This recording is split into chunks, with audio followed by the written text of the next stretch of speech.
boys and girls. Oh, boys and girls.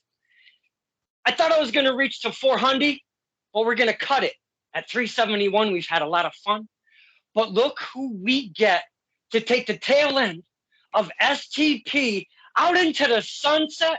But one of our fine, young, upcoming talents that's on the indie scene today, that's on our local scene that we see in ring, evolving in front of us and doing his thing, living his dream. This is Stirring the Pot with Donkey Kane and our very special guest, Jermaine Marbury. Yes, sir. Yes, sir. How you doing? All right, my man, how are we tonight?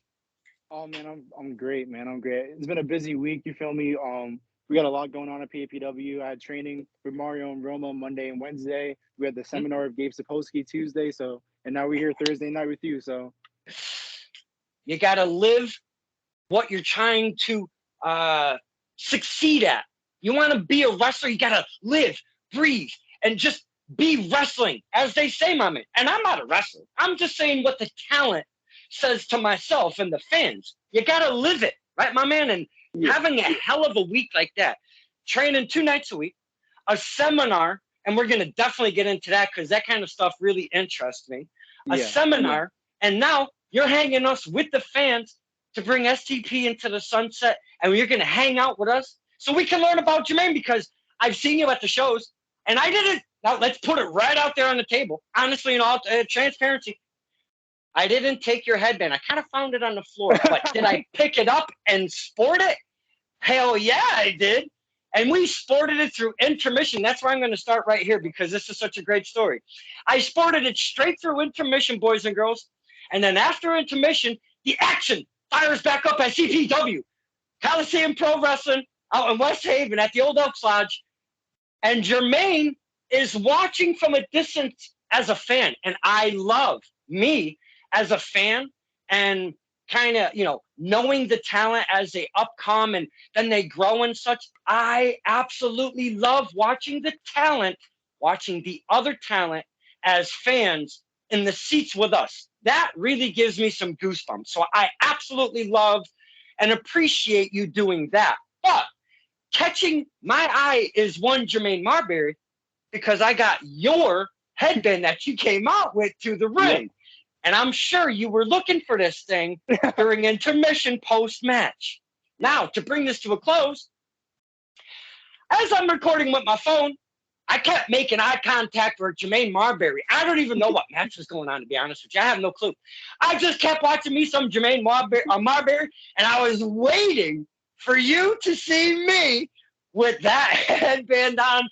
And when you did, it was magic. I loved it. Your reaction was absolutely amazing, and I love that kind of shit at the shows. And again, I appreciate you as a talent and as a fan. So, kudos to everything you're doing right now, Mr. Barnberry. And I've been talking for 3.5 minutes straight. I swear I'm not on cocaine. I swear. Okay. I swear. But I get excited talking to the talent. So please, since we started with that fine story, kind of walk us with that whole thing, because I feel, you lost it, and then you were like, son of a bitch, where is it? And then you see it on my head. So kind of talk to us about that moment. Okay, so prior to the CPW show, we had a show on PAPW like the week before. It was like Saturday, like June 3rd. And so I had wrestled Flying Eye that night, right? And so Flying Eye, at some point during the match, took my headband. And I have 2 headbands. I have these ones that like I sell at my shows. And then I have like a custom made one that I wear to the ring. And so the custom one, he threw it into the crowd. And I was like, oh man, like I'm never going to get that back. And so like, thankfully, like after like we broke down like everything for the show, we put like the entire ring, like the U-Haul truck and whatnot, I found it on the ground. It was like a miracle. And so that gave me a heart attack. So then you fast forward 7 days, I'm at CPW, I wrestle Louis Leon, and he does the same thing. He throws my headband into the crowd. And so I go back to the locker room, I'm like, where's my headband? I can't find it for the life of me. And so I put on like my street clothes or whatever. I get dressed. I come back like to like the back of the building, and I'm looking around. I'm like, is it on the floor? Like, I hope a kid doesn't have it, because like I don't want to take it from them. Like, this is awful, And so like I'm looking for like so long. I'm just looking around. and I see that you had it and we locked eyes, I was like, oh, thank God. Thank God that you had it rather than anyone else, because I would have never seen that again. I love those moments, man. Good times, good times. Your reaction, your facial, it was absolutely priceless, my friend. It really, really was. And I love that stuff in wrestling. Yeah. Excuse me. I really wanted to start there because that story holds a place in my heart. Is one of those moments that I have taken from wrestling and brought home with me on the drives and brought home that I'll always remember. I'll always talk about. You know, we fans, we take these memories, and we talk about this all the time on SCP. We take these memories and talk about them on the way home, or we talk about them when we get to the house and to our family or our friends, or we're like, hey, how was the show or whatever. And you'd be like, you will never guess what I did to one Jermaine Marbury. I think I gave him a heart attack, and he's so young. Um, so that was one of those things. And we just have fun at the shows. And I just really had to start there specifically. So again, I don't write nothing down. There's no formula. So take this roller coaster ride with me, because we may go over all sorts of timelines. I may go all over the place. Just hold on with me and take this ride. Okay, my friend? Okay. So let's kind of go back to the beginning, because you've already mentioned two companies, one being CPW, we both mentioned, but you've also mentioned PAPW, and I don't like to say the letters. We like to give the info. That's Paradise Alley Pro Wrestling out of East Haven, Connecticut. You know, been going there for years. Amazing memories, amazing times down there. I would bring cookies. Specifically, I would only bring cookies to PAPW Alley fights, and man, did we have some effing good times on those evenings. But that is where you've kind of started being molded as a talent, a student, and kind of living your dream of becoming a wrestler. Is that correct? Yeah, to a certain extent. So I am like Paul Roma and Mario Mancini trained. Like I was with them for about a year and a half before I made my debut. But prior to that was to go back all the way to like July 2020. I was actually living down in Dallas, Texas. And so I started my training like my first like 5, 6 months down there. Okay. Yeah. So I was training over at this school called Metroplex Wrestling, MPX. I trained down there for about 5 or 6 months before I ended up moving up here, found Roma and Mancini, worked with them for like a year and a half, and then they fine-tuned me and whatnot, and then here I am. So they've always said, you know, you it's a never ever you never stop learning when it comes to a sport like wrestling or an art form, to be exact, really, because there's and you have to be athletes, you have to be many things, but athlete is right there, right on top of the list. But they say, you know, if you go from one school, you know, you could be there, you could grow there, you could, you know, start honing your craft there. But it's always good to find another school, and because not everybody teaches the same way, and you will gain more knowledge as you know, maybe, and I'm not saying go from school to school every 6 months, every 12 months or whatever, but the more knowledge you get, the more you learn, and that is how you hone your craft within the sport of wrestling. Could you talk to us? And I know you've only were there for, you said 4 or 5 months or so, or 6 months. Could you talk to us the differences between where you were at the Metroplex and PAPW? Yeah. So the Metroplex was in like this little like shopping mall, like right outside of Dallas, Texas, in a small town. I think it was Bedford, Texas. And so that trainers, there were some like local like independent guys. These guys named like Stephen Kirby, Jackson Stone, and some like they're like students. And so it was a lot of fun. I had a lot of fun training there. Like I got to meet guys like Hornswoggle. At the time, Ember Moon, who's in NXT, her husband Matthew Palmer was there, and so she'd be backstage sometimes. So I got a chance to like meet her, JTG. Like I got to meet like a lot of names, pick their brains just a little bit. So it was a lot of fun. But compared to Paradise Alley Pro Wrestling, like I still had fun there. But man, like classes with like Rome and Mario, like they get intense sometimes. Like they're no joke. You feel me? So two different styles of teaching, training, and such. And I've asked some of the students that are upcoming, excuse me, that are upcoming in PAPW. Let's kind of continue with that topic. The differences between one Mr. Roma and one Mr. Mario Orsini, definitely not the same. Could you kind of talk to us about that as well? Yeah, so Mario deals more with like the newbies, like the newcomers, like teaching like the fundamentals and like the basics. While Roma, he kind of teaches more like the advanced stuff, the psychology, and like where to put certain things. And so, Mhm. but like working with Roma, like even though he's a little older than Mario, like he still gets in the ring sometimes. Like he'll still do stuff with us. Like he's no joke. He is Yeah. no joke. Like I think it was last week. Like he got in the ring, he was trying to show someone how to do arm dragging. So he was arm dragging me. Like, it gets Mhm. a little crazy down there. So Now, have you looked back at the history of wrestling and see where Paul Roma has come from and what he's done, and Mario Mancini, where he's come from and what he's done? Uh, yeah, it's just crazy because like you look at some of the things they've done. Like Paul Romo's like a former Four Horseman. Like the Undertaker, his first match was like Mario Mancini, and like they're always telling like these stories about sharing the locker room with like Hulk Hogan, Andre the Giant, Ric Flair. Like the who's who of wrestling, Macho Okay. Man Randy Savage. So it's like it's crazy that like you get to pick the brain of someone like who was there. You know what I mean? Because not a lot of Mm. like those guys left around. It is a different animal when you speak to veterans that have been Yeah. in it for 10, 20, 30, 40 years, if you will, because I mean, we're 2023. Yep. I'm a 70s kid, man. I mean, I grew up. My first gig was 78 at Bristol Central High School, Oh wow. seeing the likes of Bob Backlund when he was champion, going against Cowboy Bob Orton, Randy Orton's papa, if you will, Papa Orton. Yeah. The Wild Samoans when they were active with Captain Lou Albano going against Tito Santana, Ivan Putski. These may be some older names out of your generation and out of your history and out of your knowledge, but that's my stuff. So, I mean, I'm an older cat. So seeing kids like you getting knowledge from guys like a Roma or a Mancini, I Hmm. mean, that's got to be really cool because, I mean, I feel the history through those guys specifically.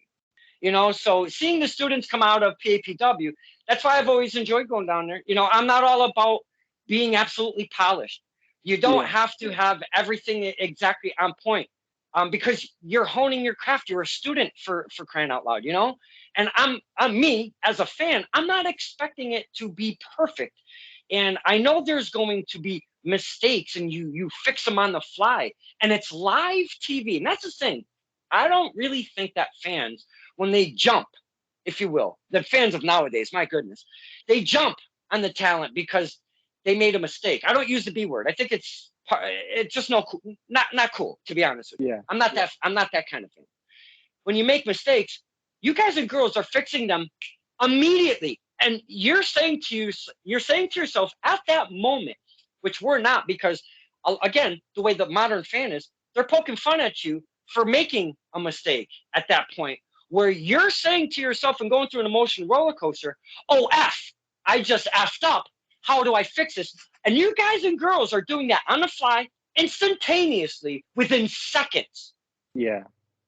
And I find, as a fan, that's one of the biggest tools to get comfortable with, to be able to maneuver around as a professional wrestler, because you're live TV every single match.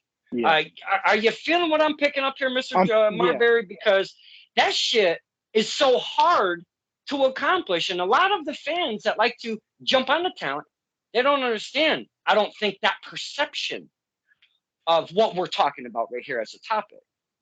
And I know you're not feeling that as a young talent, but I know you feel embarrassed maybe when you F up and you have Yeah. to fix these things real quick. Like, is that something that you take home with you? Like, oh man, when I did this, I really should have blah, blah, blah instead of blah, blah, blah. Oh, all the time.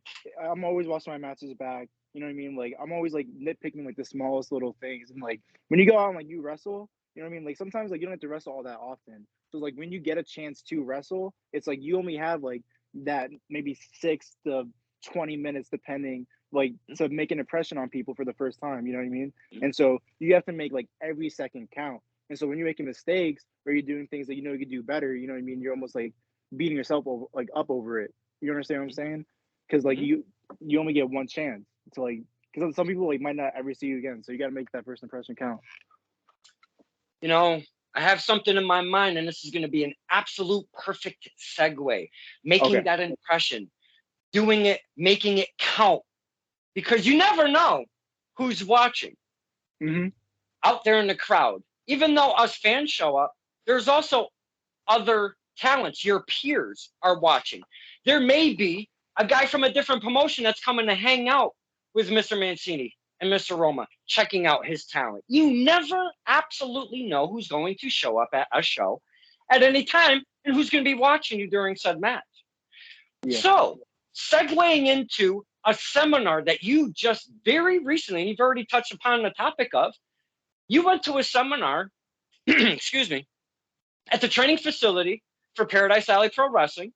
And this is one of those, this is a little different than when a Fandango comes around, a Dirty Dango. Sorry, Uncle Vince, do not tax me. Oh my goodness, holy crap. When a Dirty Dango comes around, this one's a little bit different. I'm going to throw a couple details out because it was definitely put out there public, but this one is for $99. There was 50 open slots, and these slots fill up very quickly for this specific person because of his background and what he can do for your career with his critiques at the end of the matches, the seminar, and everything. And I seen the schedule breakdown and everything. Very precise on how the schedule was going on this specific seminar on this specific day. Now, the guy who they brought in, being Paradise Alley Pro Wrestling, was Gabe Sapolsky. And he has got knowledge beyond knowledge. And this is one of those special seminars that if you are a talent, especially a young upcomer, you want to get on this boat right here. And you want to run with it. And here we come back to that segue of making the impression, because everything is being recorded. I've seen Big Daddy throwing out the footage already. I watched yourself and Brad Baylor talking about his effing hair, that kid and his hair.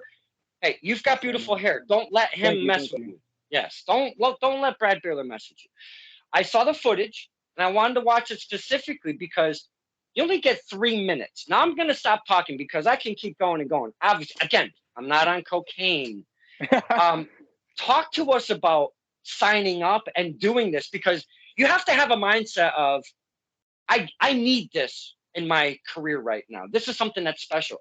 I'm assuming. So talk to us through the process, because we don't go through these things. That's what the talent does. So talk to us about the process and going through the mindset and the match and the footage and looking back at all of that. Okay, so starting off, so a lot of the PPW guys, like me and like everyone else that trains there, we got the invitation link, like the application, like prior to it going up like online. So we had to sign up early, thank goodness. But I'm not gonna lie to you, I didn't know who Gabe Sapolsky was prior to the seminar.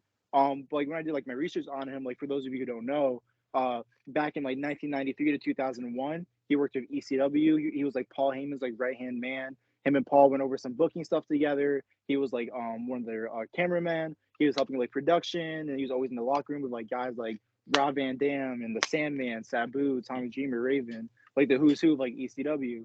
And so then after that, he started at Ring of Honor, and then now like you're talking guys like the Briscoes, CM Punk, Samoa Joe, Bryan Danielson, Low Key. And then after that, I think he left like Ring of Honor in like 2008, started up Evolved, and now we're talking like the Keith Lees and the Darby Allens, the Austin Theories and Adam Cole's, Johnny Gargano's and whatnot. And so now he's having his stint in WWE where he's a talent scout and he's traveling all over like the country to all these different schools and holding these seminars. Like he came to our school at PPW over in East Haven, Connecticut. He's going down, I think he went down to Carolinas not too long ago. He's gone to Philadelphia. There's another, I think he went up to like New Hampshire as well. Like he's looking at like a lot of different people. So I was surprised when I entered the building for the seminar because there's only 50 open slots, but not all 50 were taken. There's still some open seats. So it was definitely, we got a lot more out of it because it was a smaller class for sure.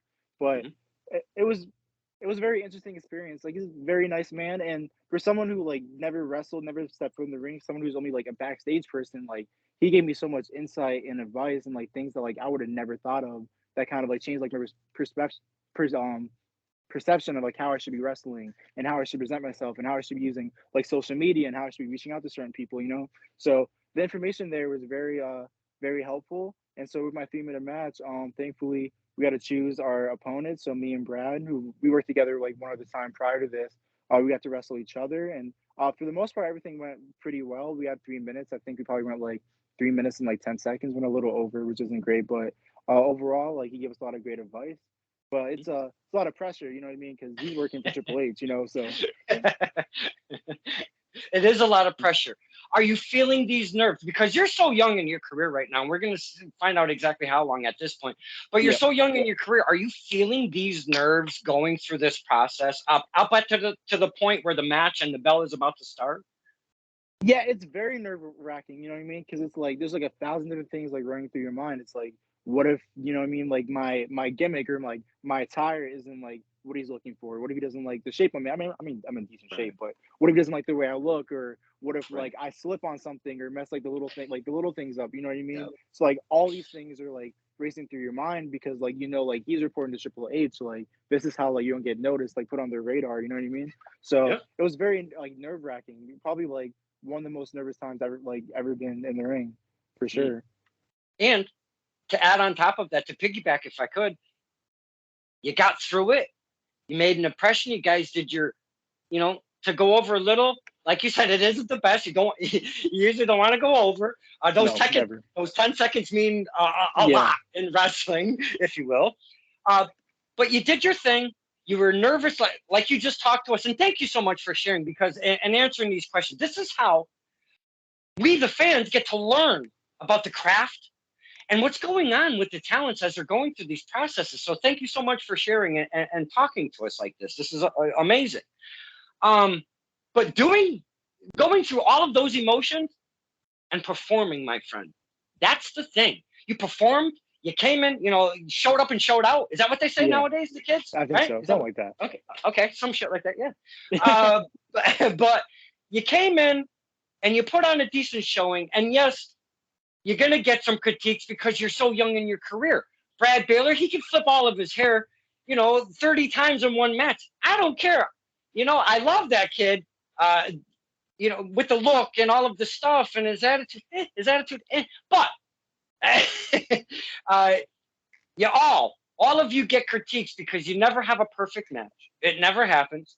And Mhm. you're always going to get critiqued by a guy from who has that kind of knowledge, who has that kind of background in the industry itself. So you came in though, and you performed under the pressure of your wild emotions going on. Again, as a fan, my friend, I applaud you. It Thank takes you. a lot of fortitude and the perseverance, as we always talk about on SCP, to become a singles wrestler. One of the hardest things in the universe. Can you kind of, agree with me on that? I mean, it's got to be Yeah, insane. yeah, Your diet, your body, your mindset, all the seminars, the matches, the traveling, the money you spend, and the money that does not come back to you. I'm yep. I'm a former musician. I know how that shit goes. Believe me, you. Uh, but all of those things together to persevere, my friend. Excellent, excellent. Yeah, wrestling is not easy. Like you watch it on TV, like as a fan, and you're like, oh man, like I could do that. Like that was like fun, but it's like on top of like training, it's like I have to like maintain a certain diet. So it's like I'm eating basically like the same foods like every day. And like one thing about me, I hate eating. So it's like I'm stuffing my face, I'm miserable. Like, and I'm like, and you can ask like some of the PPW guys, like when we go out to like dinner or breakfast and whatnot, I'm a notorious slow eater. I'm a notorious slow eater. Everyone finished their food. I'm halfway done. There's been times like I come home after practice, I'll start eating, I'll fall asleep while eating, wake up like 2 hours later, have to finish my meal. Otherwise, like it's just the worst. But and like going to the gym, like having like a certain schedule, like it takes a lot. Like if you want like be someone, like you have to take it serious and like you have to take the time and you have to like make sacrifices. Like I'm missing like family events and I'm not able to like hang out with my Yes, friends. Like, cause you know what I mean. Like yes. most of my friends, like they're still like we're still pretty young. Like I'm only 20 years old, so like while all my friends are going out to like clubs and going to parties and having fun, it's like I'm over here like at wrestling shows, like setting up the ring, hoping that like maybe someone like couldn't make it so I could take their spot. You know what I mean? Trying to like find next opportunity. So Uh, you mentioned 2020 being out in Texas. You mentioned PAPW. Exactly. Let's talk from the PAPW point to where we are in the present time. okay, How long have you been in the PAPW right now? so when I came back to Connecticut from Dallas, Texas, this was like December 2020. And so Okay. I remember it was a Wednesday. I remember this very vividly. It was a Wednesday, and I'm Oh, looking for wrestling schools in the area because like I'm like, man, like I want to still wrestle, but kind of have to like figure like a lot of like life stuff out. So I had called the number on the website, and who answers? It's Paul Roma. And so I'm like, oh, okay. And so I kind of explained to him like my situation, like, hey, like this is who I am, this is where I'm coming from. I'm wondering like what your school's like and like whatnot, trying to talk numbers and see if I come down and see like what they have going on. And he was like, mhm. sure, come down tonight, 6 o'clock. Boop, hangs up. All right. And at the time, I didn't have my license either. So it's Oh like, shit. and it's like an hour drive from my house. Like it's 50 miles there, 50 miles back. And so I was Oh like, wow. okay. So once I found like a ride there, I walk into the building. Let me back up a little bit. I get to like little like shopping center that PAPW is at, and I didn't realize it was behind it. And so I'm looking around. I'm like, am I in the right place? Like me and my Yeah. mom were like driving around. We're like, is it here? Is it there? And so like I try to call Roma, and then he hung up. He texted me he's like, listen, I'm doing a podcast. Like I'll talk to you later. I was like, oh man, like now he's Oh gonna think no. like I was like, this is not a good impression. Like he's gonna think I'm stupid or something. And so I go on Google Maps, and I found on Google Maps. I'm like, oh, it's just behind the building. Yeah. You know what I Yeah. mean? So It is very deceiving. Yes. yeah. So I walk in, right? And it's like a scene from a movie. It's like music stops, like record scratch. Everyone stops what they're doing and just stares at me. I'm talking Oh like no. Mario Mancini, Kylon King, Flash Waller, Sunset Steve, well, like the Haven, like all like the PPW like OGs. They're all just stop and stare at me. And I'm looking around, like I wasn't really sure what to say. So I'm like, this is who I am. I talked to someone on the phone, and everyone at the same time, they're like, "Oh, you talked to Roma? Okay, okay." I'm like, "Okay." So eventually, I sat my bags down. I put my gear on, and then I just waited for him to come. And at this point, it was like 7:30. He didn't get there until like 9:30, almost 10 o'clock. So I sat at ringside for like almost 3 hours, and so eventually, like 10 minutes before he got there, because they didn't know what time he was coming. They're like, hey, like, listen, like, we're basically done with our class. Like, you can hop in and warm up. So I do all my warm ups I learned like in Texas. I did some like blow up drills, and like as I'm there, out of shape, huffing and puffing, then he walks in, and I do all over again. And so then like he evaluated me, and we had a nice like probably like a 45-minute conversation like afterwards. He met my Nice. mom. He real cool guy. Like I was kind of Nice. surprised because like everyone was telling me like all these horror stories and how he's so mean and so tough and so strict and whatnot. But no, he's always been fair to me. So yeah. Nice. But after that, we talked some numbers. And then 2 months later, I think in like February 2021, I got my money up. I went to class, gave them my payment, and then yeah, and then I made my debut about a year and a half after that, August 2022. All right. All right. Yeah. So you're one of the guys that have done it the right way. You looked up a school, you got Mhm. trained, Yep. and you didn't jump the gun. Or I'll even go better than that. Your trainer did not let you jump the gun as a talent to start too early Yeah. before you're ready. You get the blessing from the trainer, then you go out and hit the bricks and do your Yeah. thing. So you, my friend, have done it all correctly. So I feel, and I mean, you're gorgeous. Let's just all say that. I mean, come on.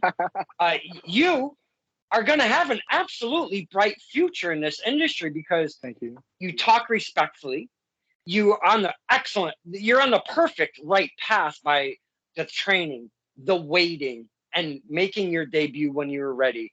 And you seem to have fun with the crowd. You have that character about you. You look good. You connect with us when you come Mhm. out. You have this. Now let's kind of jump into this because I'm assuming this has got to be part of your life, boys and girls. When Jermaine comes out, when wrestlers come out, you expect a character of some kind, Right. and may it be a made-up character or something. And I always use Nakoma Tala. Do you know who Nakoma Tala is? A I do female not. wrestler out of Rhode Island. Amazing talent. Love me some Nakoma Tala. Been following her for a long time. Um, she's taken her character and brought it naturally from her own life, her own heritage, if you will. So I'm assuming, because boys and girls, when my man Jermaine comes out, he's got that basketball. He's doing little tricks with it, coming out the curtain and stuff, and he's giving us the high fives, and we're all like, yes, Jermaine, yes, Jermaine, yes, Jermaine. Basketball has to be part of one of Jermaine's high points in his life. I have to be correct on that, yeah? Yeah, so in high school, I would play basketball all the time, like whether it's gym class with my friends. Like I just played it like recreationally. Like I wasn't never on a team or anything like that. But I'm a big diehard Knicks fan. Like I love my New York Knicks. I go to Madison Square Garden at least 2, 3 times a season. If they make the playoffs, I'm there. Season opener, I'm there. You know what I mean? Wow. Like next time I got to go see like them face like the Lakers, like Kevin Durant or something. But I love basketball. It's right up there with wrestling. But when I first like started thinking of like my wrestling like persona, this was not at all what I imagined. Believe it or not, I had like Oh, a whole. yeah, please, yes, let's reverse. Give it to us. Okay, so when I first made my wrestling debut, it was at Paradise Alley Pro Wrestling. It was a taco festival, and so I wrestled twice Outside. that show. Yeah, it was August, 90 degrees, sun was hot, everyone was sweating. People were like wrestlers like after their match. I kid you not, right hand to God, face down in the grass, like dead. Like it was it was not it was fun, but it was hot. It was real hot. So I wrestled twice that show. I wrestled Hunter Tarka in my very first wrestling match ever. And so in Okay. that match, I had this like luchador gimmick on. Like I'm talking the mask and whatnot. And that's because like the agreement that PBW has with the Taco Festival is just about every single match that we have at that festival, someone has to be in some sort of like luchador get up. And so me Okay. being like the rookie, it's like I had to put the mask on and whatnot. And so but the first time people got to see me as me was against Brad Baylor. And so my original idea for my character is because I'm big into like 2000s like nostalgia. Like I love 2000s music. I love 2000s movies. Like anything from the 2000s, I just eat it up. And so I thought I was gonna have like this 2000s like nostalgia type gimmick. I'd come out with like the baggy clothes, the throwback jerseys, like something along that nature. Is like probably like sell like bootleg DVDs like out the trunk of my car, like stuff like that, you know. And so I did maybe like about 3 matches, and I had like a theme song that wasn't really working, and so I was like something's not really clicking here. Like I'm not feeling it, and Mm. so I was looking for a new theme song because my first theme song was a song called "Hustler" by this rapper named Cassidy. It came out in, like 2005, because I wanted something that was like quick, straight to the point. Like my music hits, and like y'all know who it is, kind of like a Brock Lesnar, like John Cena type gimmick. And so, but it wasn't really working.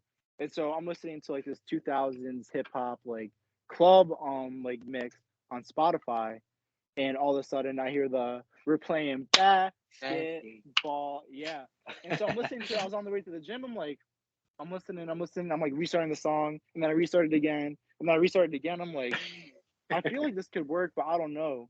And so what I did was I sent the song to 3 of my wrestling buddies, like 3 people, like they're wrestling fans, but like they're not in the business. I'm like, hey, like, how would you react if someone came out to this music? And I thought like they were gonna like shit on it.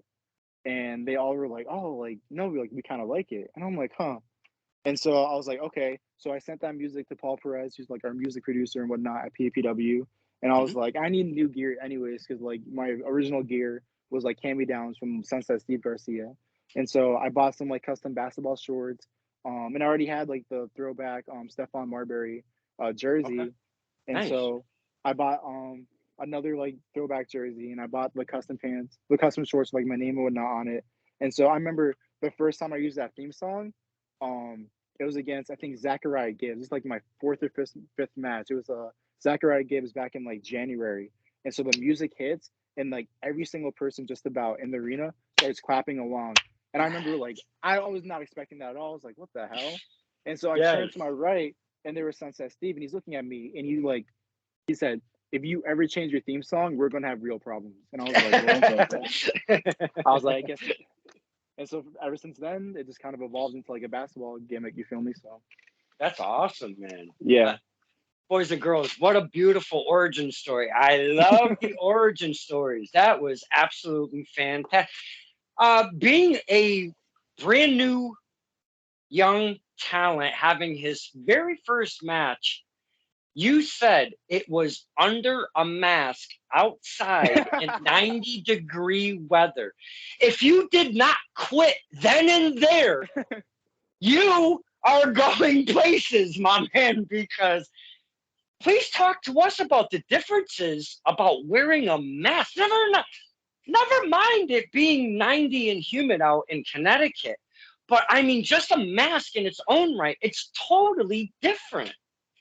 Yeah, prior to that, I mean, the only other mask I probably ever worn like my life is like probably for like Halloween.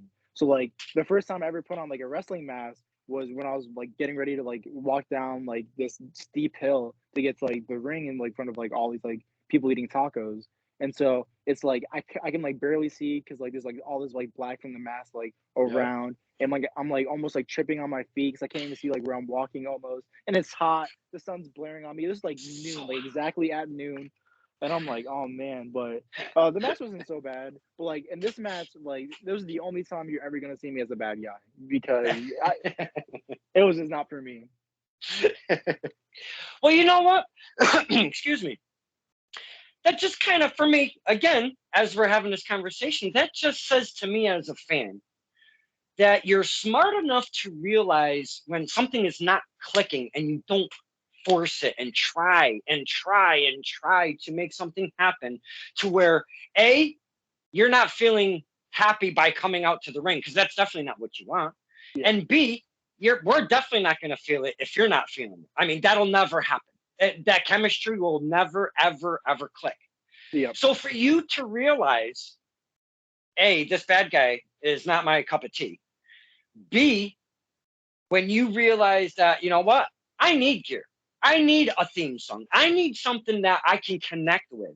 Yeah. That's just being a smart wrestler at such a young age at this point. Again, congratulations, my friend. That's excellent. These are the things, though, that it takes to become a wrestler. It's not getting in the ring and doing all of the moves. It's all of everything. And I know that without the moves, there is no wrestling and everything. But there is so much to learn that surrounds the wrestling moves. And you have such an amazing foundation at this point. And obviously it comes from your trainers and how you've been taught. Yeah. So this is great to see Mr. Marbury, boys and girls, an excellent spot right now at this point in his career. The stars, that's all I'm saying. The stars are for Mr. Marbury. Thank you. Excuse me. I don't know what's going on with me tonight. It is kind of, I don't have an AC in my room. I choose not to. It's not really that hot, to be honest with you. I mean, it is warm out there, but yeah. So PAPW is your home base, but you've kind of broken out of the nest and you've found yourself at CPW, I've seen. Yep. Has there been any other promotions that you've kind of worked at so far and kind of checked out? Yeah, there's been 2 or 3 other wrestling promotions. I wrestled over at, I think it was called, I want to say, was it Outcast Championship Wrestling? It was this wrestling, like the small wrestling show I did in Waterbury, Connecticut, maybe in like April. I think it was April. I wrestled Sunset Steve for the world title. But that was cool. I also wrestled in New Jersey back in April. I wrestled for this place called Find Yourself Wrestling, and that was a very interesting experience. Yeah. Okay, I won't ask anything. I do. I want to. I got so many questions, but I won't ask anything. Okay, well, so it was in like this very like, I don't want to call it like a historic like wrestling venue, but it's a wrestling venue that like a lot of different promotions go to. It was in Ridgefield Park, New Jersey. The venue was nice. The fans there were great. And I was on the same show. It was like the Sandman and James Ellsworth. And so it was cool being in a locker room with like these guys like I've seen on TV or I've seen playing video games when I was like a little kid. You know, like so that was cool. But other than that, we're just not gonna talk about it. We're just not gonna talk about it. Now working at a different promotion, you never know. Well, I shouldn't say that. Sometimes you are privy to what match you're going to be in, but sometimes you're not privy to know what match you're going to be in. And you kind of find out last minute. And I've seen it time after time. Have you fallen to that, being showing up at a different promotion you've never been at and finding out who you're going to go against, how long and all of that, like right on the fly kind of thing? Yeah, so I said we weren't going to talk about it, but I guess we're going to talk about it. So wait. Okay. We don't have to, because I just asked because it's hard to adjust, as we were speaking earlier. So basically, that's what I was going to kind of go with. How hard was it to adjust to finding out on the fly at that show, this is your opponent, this is your time, and blah, blah, blah? Because, I mean, I know I shouldn't even add the time, because the time is usually never known until you get there. But this is who your opponent is usually kind of a good thing to know before you go into a match. So talk to us about the transition going from, I kind of know who I'm going against on a regular basis, to the question mark. And that's basically this topic. It's a question mark going into this match. Did you have to work your mind a little bit different, being like, okay, this is kind of getting thrown on me. This is what we got to do right now. Yeah, so I've had, I think, at least 2 different scenarios where that's happened. One of them was at CPW. In April, I had wrestled Stevie Legend, and so we had found out that like we were wrestling each other probably like an hour before like the show even happened. So like we had time to like kind of like get ourselves ready like mentally and whatnot and figure out like what's gonna go down. But the other time was in New Jersey. I was going down there. Originally, I was booked for like this little like Royal Rumble they were doing, this little battle royal gimmick, and so. But then like some people had like didn't show up, and so I ended up not only working this battle royal, but I did this fatal 4-way, and so 3 out of 4 of us were there, and so like that last guy didn't get there until like maybe like half an hour before our match. I didn't know who he was, didn't know what he was about, didn't know what he looked like, what his like moveset was. So like then like that's when like the nerves really kick in, because it's like, well, I'm about to wrestle. I don't know who this guy is. I don't know who trained him. I don't know how good he is. You know what I mean, or how safe he is. You know, so. Well, one thing that like Roma and like Mario teach is like being put like a professional wrestler is like when you get put in like a situation like that where you show up to a show and they're like, okay, like we need you and we need you in like 20 minutes. You know what I mean? Like that's just part of being like a worker, like so to say, is like just being able to go out there and then do your thing. So it's not too bad. It's not all that bad, but it all just depends on the situation. It's one of those, I don't get ready, I stay ready kind of thing. Yep, exactly. You know, right? You know, maybe that'll be the title of the show. I try to make everything different. Each one, I don't get ready, I stay ready. That's kind of cool. It may change by the time we're done. Who knows? Yeah, who knows? The networking, reaching out. You know, hey, did we lose Mr. Marbury? Still here. Hold on. Oh, okay. Hold on, down to serve real quick. Sorry, my little sister was calling. No, that's okay. All right, reaching out to promoters and reaching out to different places to maybe, you know, spread out a little bit more. Is that something that you've been doing right now in your career? Yeah, so like when you first start off like wrestling, it's not easy getting booked. I'm not gonna lie, because like not that like it's like in a disrespectful way, but it's like people don't know who you are. You understand what I'm saying? Like you might have trained with Roman Mancini or like this person and that person, but just because you got trained by someone who's like a name in the business doesn't automatically mean that like you don't get booked every single weekend. And so when I finally got that green light to start wrestling outside of Paradise Alley Pro Wrestling, that's when you got to show up to different shows like the BSTs, the Tetsus, and whatnot. And that's when you got to show up early. You got to set up the ring. You got to set up the show, the barricades, the chairs. You know what I mean? Like anything they need someone to ring the bell, you ring the bell. And so you do that, you know, and after a while, they're like, okay, well, this kid's showing up. He's putting in the work. Like, let's give him a chance to see what he got. You know what I mean? So it's not fun. You know what I mean? Because there's times, especially like in the summer, these outside shows, it's not fun. You know what I mean? It's not fun at all. And like this, the part of the business like nobody likes, but it's like if you want to get somewhere, like this is like what you have to do. Yeah. Excellent. Every word you said, I've heard it from a few, and you've spelled it out perfectly and respectfully. I love, boys and girls, I love me some Jermaine Marbury. I'm gonna pull a promotion out that you've mentioned in the passing there. Tetsu Pro Wrestling. Yep. Their home base is out of Bristol, Connecticut, my hometown. I've been to both of their shows. I know they had 3. I shouldn't say I've been to both of their shows. They've had 3. I had to miss the last one. I was there, man. We could have seen each other. I know. That was not a good week for DK. Not at all. But talk to us about six-sided ring, my friend. Isn't that something that is so different? And did you have to help build that? Because by the way you look and through your head, you had to help build that bitch, didn't you?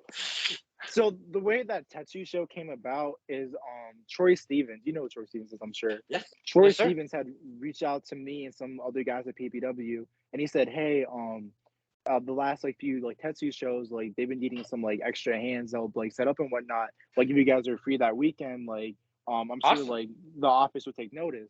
And so I'm Yeah. like, okay, sure. So we go to the storage unit and I think it was like East Hartford. We go to the storage unit and we load like the U-Haul truck with like all the equipment and whatnot. And it was easy. It was quick. I'm like, oh my God, this is gonna be the easiest day ever, right? So fast forward, this probably I think either like I think it was like noon.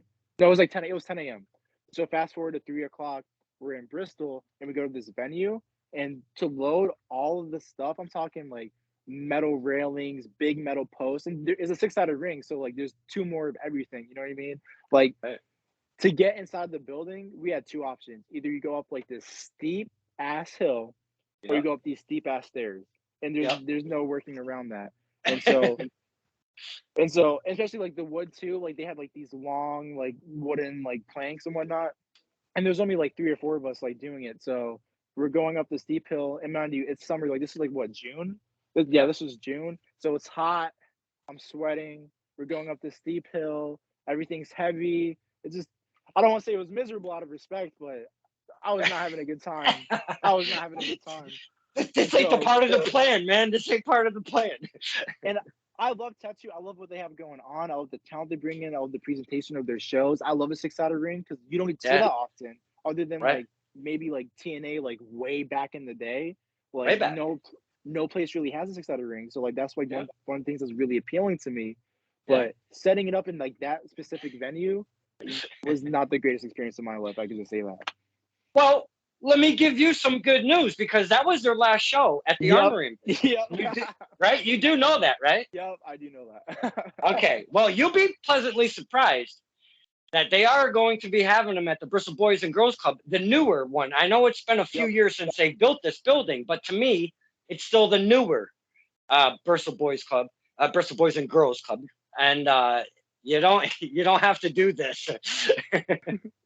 Yeah. That is a steep ass ramp to load that gear up there, man. That is really steep. I got to give you that. But yeah, what a different feel and vibe when that six-sided ring is up. The talent work just a smidge differently because the ropes work a smidge differently. They're very stiff.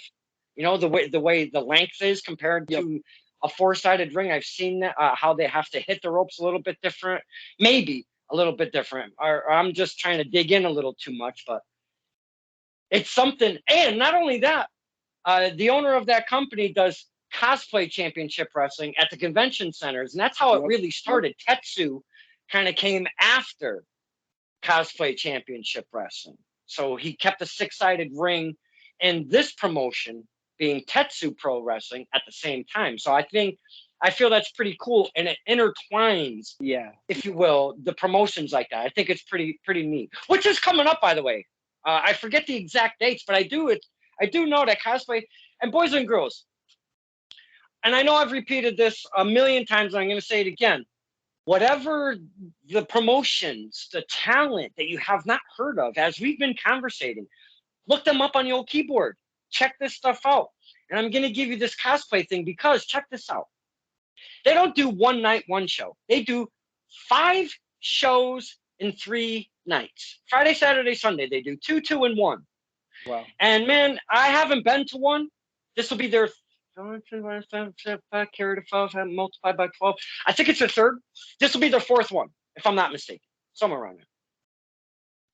But man, oh man, it looks like a hell of a time. My man Ryan Frost comes out as William Fisk. Oh, Kingpin. I love me some Frosty looking like Kingpin. Holy shit, do I pop. And I'm not even at the shows. And I pop like a one-man party over here. I love that shit.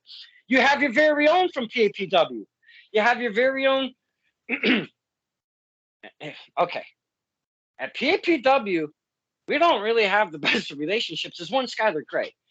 She Ooh. likes to yell at me to sit down when I'm literally already sitting down, Mr. Marbury. Okay. But but when she's at cosplay, she's the Black Canary, and she does an amazing job. I've had her on SCP. We've talked about her transitioning to the Black Canary at CCW. But I love seeing the CCW because it's different, and you get to play a totally different character.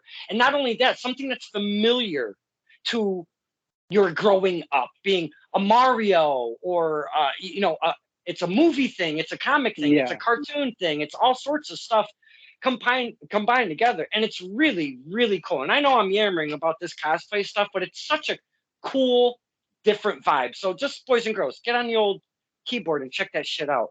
Have you seen any of the footage or anything like that from a cosplay championship? I think I've seen clips of like Miles Morales and like Mario and Luigi, like somewhere on like probably like Facebook or something.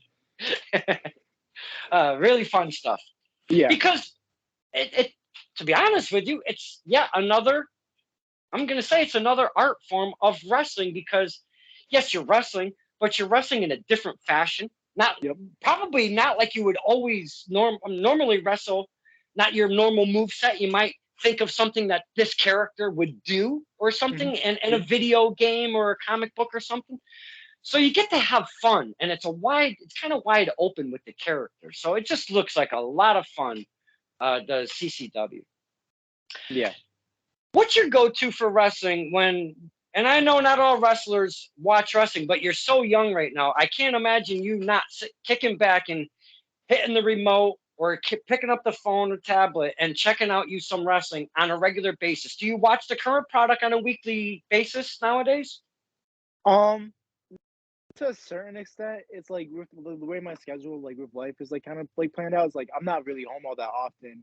So like when I am home, it's like it's either just to eat or like sleep and then get ready for like my next day. But like when it comes to like WWE, like I'll keep up with like the Bloodline stuff, like that's real good. Or I'll keep up with like Cody Rhodes, like I've been enjoying the stuff he's been doing since his return. So and then I'll keep up with like some of the like AEW stuff, like it'll pop up on like my YouTube feed. So like I'll see what like Chris Jericho and Sting are doing or what Darby Allin's doing. But other than that, if like I want to sit down and, like watch like wrestling matches, I usually like go on YouTube and like look at different like independent wrestling promotions, or like if I'm really bored, I'll go on like Fogman's YouTube and I'll see like what's going on like my area, like what other people are doing, So that's cool. A little of this, a little of that. Nothing wrong with that. Do you have a vision of the long term for one Jermaine Marbury? Is it WWE at WrestleMania? Is it an AEW? Is it New Japan? Is it where I end up is where I end up, but I'm looking to get on one of those major platforms? It's kind of like wherever I end up like I don't know if necessarily I have a preference. I feel like there's advantages to like every single like promotion that's out there. But if I had to choose, I definitely want to go like to a different country. Like AAA would be a place I would love to wrestle at, like Mexico or Japan would be real cool. Definitely somewhere in Asia, especially maybe even like if they have any like promotions out in China.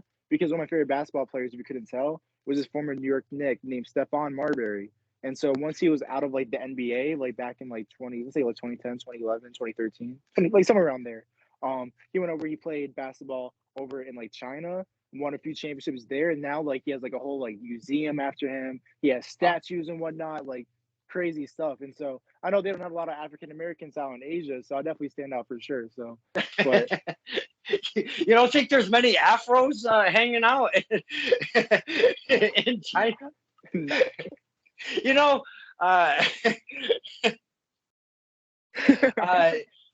who Black and Yellow is? Corey Jackson and Ting Shi. They're combined as a tag team. They're out of New York State.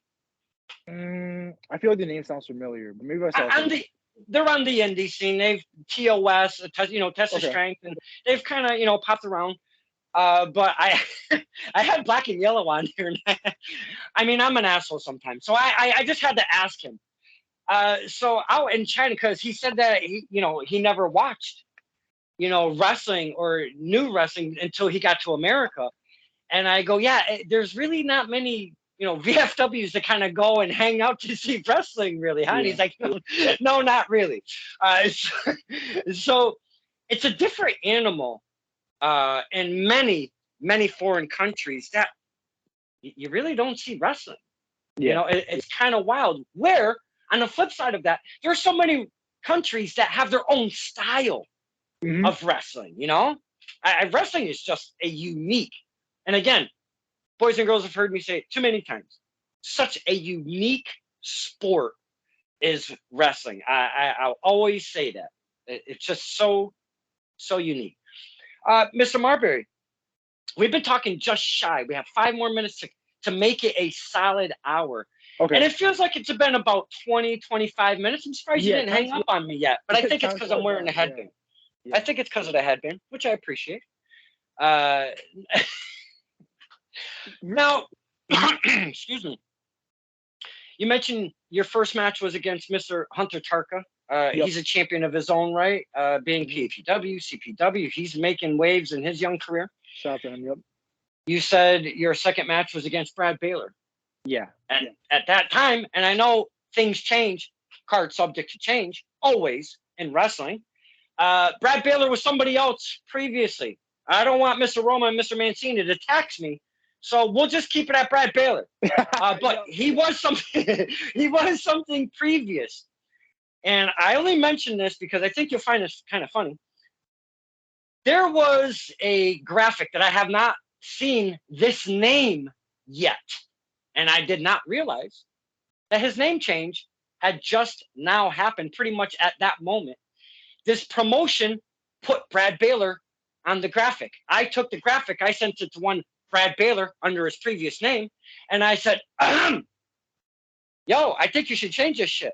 And he goes, no, it's good. I go, wait, Brad Baylor is your name? He goes, yeah, it's good. And I felt like such an asshole. I'm like, I'm trying to help this guy, and he's evolved his persona, and I wasn't aware of it because it was happening right in front of me. But I just thought it'd be kind of funny because this has come full circle with one Brad Baylor doing this seminar in front of Gabe Sapolsky. Yep. I find that kind of intriguing, being the start of your career, and right now to this point of your career, you guys ran it back. The kids say that, right? The kids do say that, right? We say that. Yeah, run it back. They ran it back.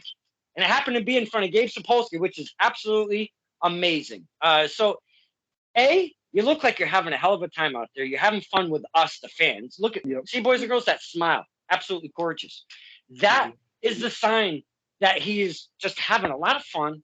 He's engaging with us. We do that dance, if you will, the wrestler fan. He's already got to have, do you feel that you have the concept of bringing us in and taking us on the ride when you come through that curtain and throughout your match and getting us to join on the Marbury Express? Do you feel that connection yet? To a certain extent, like there's some nights where like people really get behind me, and I'm like, oh man, like okay, like this is kind of cool. And then like other nights it's harder than others because like you wrestle in front of different crowds. Like sometimes you'll wrestle at a PPW show at like the training like facility, and like it's 90 people in there. Like all those 90 people are like hardcore like wrestling fans.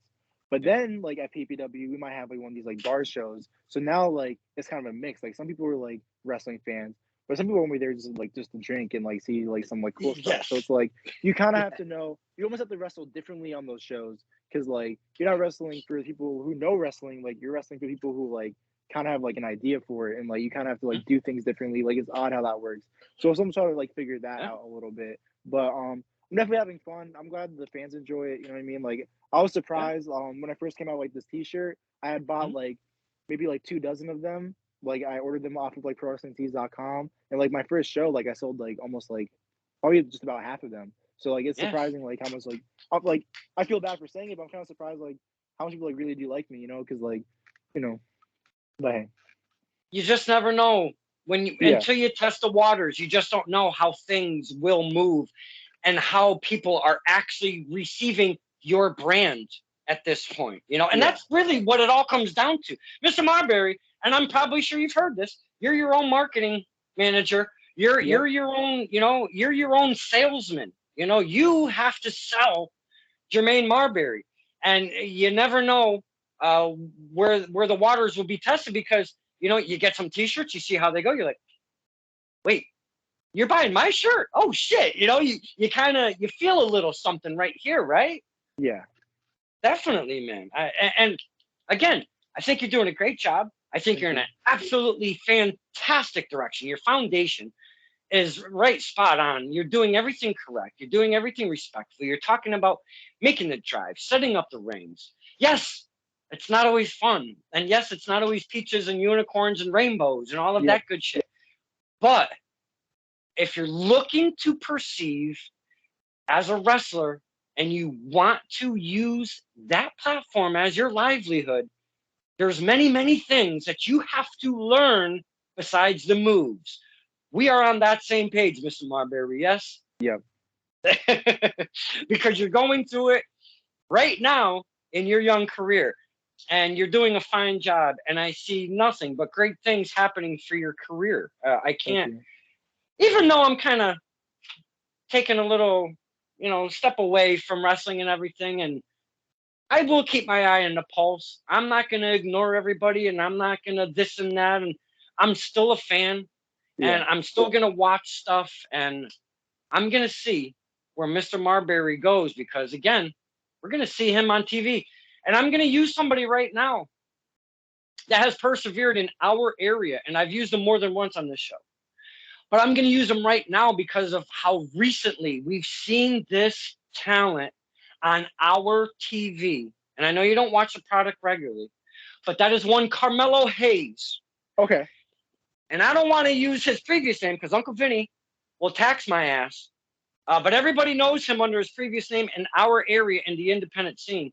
And seeing him right now coming up on Raw, messing around with Baron Corbin, seeing him interact with Seth Rollins, seeing him go against Seth Rollins, if you will, or, being in with Seth, or however the whole thing is being run down right now, because I don't keep my eye on everything. There's too much wrestling to watch. Okay. No, for real. There is way too much wrestling to watch, but I did watch NXT just this past Tuesday, and that's what it was. He was at Raw against Finn. That's what it was, against Finn Balor. And now he was in a tag team with Trick Williams against Damian Priest and Finn. And the Judgment Day came out and made a presence on NXT. I see one Carmelo Hayes doing what a lot of the young talent want to do right now. And you're one of those young talents.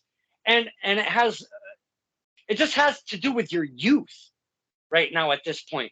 But seeing a guy like Carmelo Hayes that I used to see with a way different persona, if you look back, do yourself a favor, if you have not, look back at Carmelo's history, okay? Really dig back a little bit and to see what he did and the way he was and the way he came up and his character previous to Carmelo Hayes. I bet you it would totally surprise you as a talent and as a fan.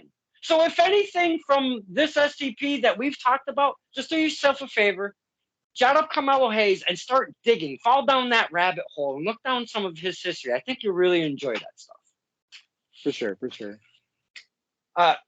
Mr. Marbury, I could go on and on because I'm a big fan. And again, I could chit chat about wrestling Mr. Marbury, but we're going to bring this to a tail end. Is there any funny stories that you could share with us at this point in your career? Maybe taking the drives because you don't drive by yourself to these places. Sometimes you get in the car and you do the carpools with the boys, if you will, the brothers and the sisters.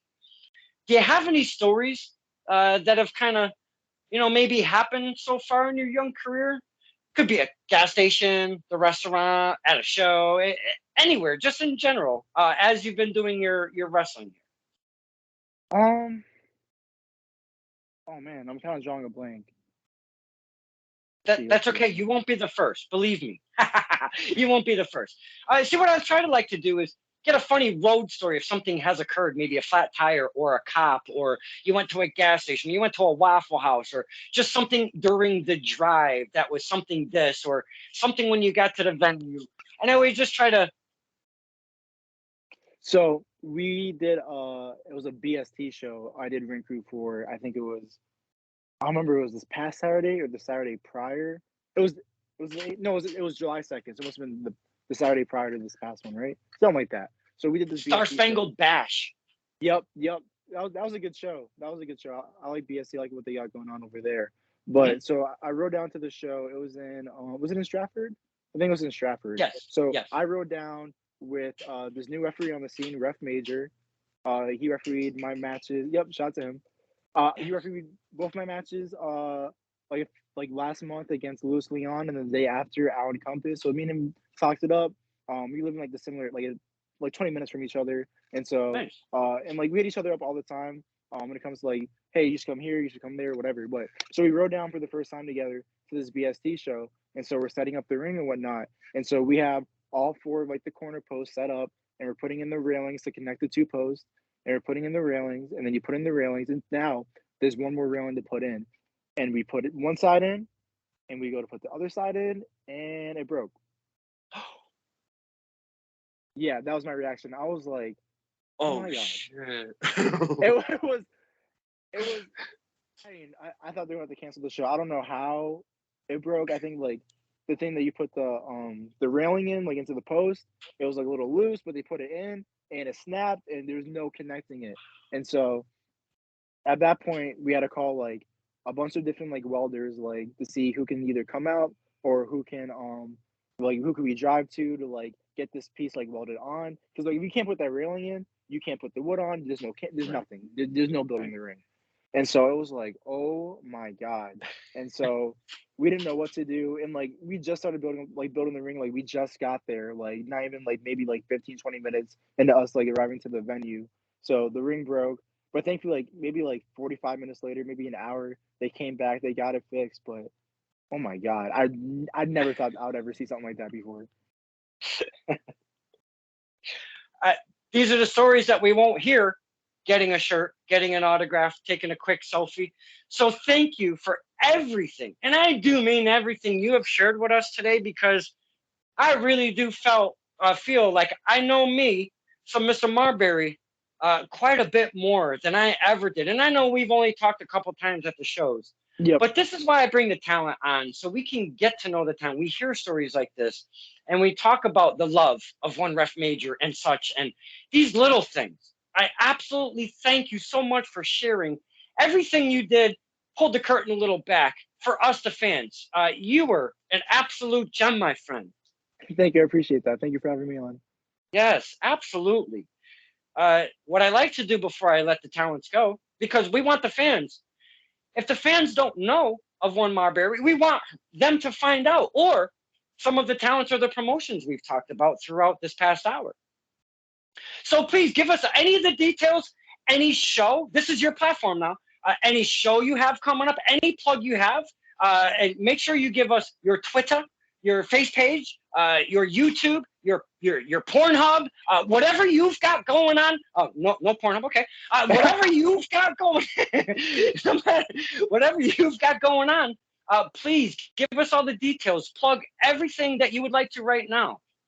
Okay, when it comes to social media, you can find me at Jermaine Marbury, I believe, on TikTok, Twitter, YouTube, and Facebook. And then Instagram, where I'm most active and most likely to respond to everyone, you can find me at Jermaine Marbury 4.3. And then in terms of upcoming shows, you can see me every first Saturday, Paradise Alley Pro Wrestling at the Armada Bar over, I think it's in North Haven, Connecticut. And then you can also probably catch me over at BSC this Saturday, or excuse me, this Sunday, July 16th. I'll be there, whether or not I'm wrestling or not. Gotta come and find out. So, Black Rock Tavern. Oh yeah. Right. Yeah. See, I try, but there's so much out there. I really do try. Again, Mr. Marbury was a fine guest for us tonight, boys and girls. This is episode 271, and this is and I said it earlier when I shared his beautiful picture for Sir in the Pot. This is an amazing way to go out on SCP. We've had some fine times. We've had some fine memories. I got drunk with Ref Bill. That was amazing. That was so good. Take a look back. Just look that up, Ref Bill on Stir in the Pot. I think you'll pee yourself maybe. We had some good times on STP. And I started it with traveling. I'm talking hour and a half, 2.5 hours to go and meet up with the talent and do face-to-face sit-downs Oh wow, at their I love homes. that. Yeah, at their homes, at their escape getaway places. Sometimes it was like at a park because they wouldn't give me their address, which I can't blame them. I can't blame them.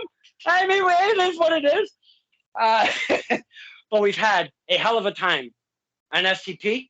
Mr. Marbury, you've rode us out into the sunset. And this was absolutely perfect. Absolutely perfect. You're a beautiful talent. You're a beautiful person.